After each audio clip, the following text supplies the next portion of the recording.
দিলে জবাব দিবেন কিভাবে? মুসলিম শরীফের 385 নম্বর হাদিস।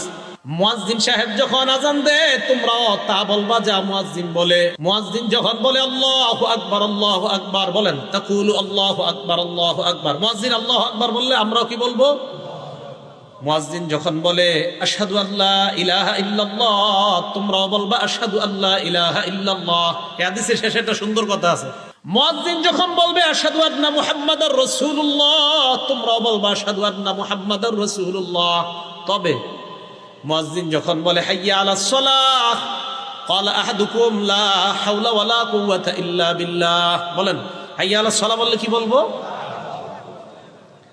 মুয়াজ্জিন যখন বলবে হাইয়া আলাল ফালাহ, তোমরা বলবা লা হাওলা ওয়ালা কুওয়াতা ইল্লা বিল্লাহ। এখন দেখেন, মুয়াজ্জিন বলবে আল্লাহু আকবার আল্লাহু আকবার, আমরা যারা শুনবো কি বলবো বলেন? এবার মুয়াজ্জিন বলবে লা ইলাহা ইল্লাল্লাহ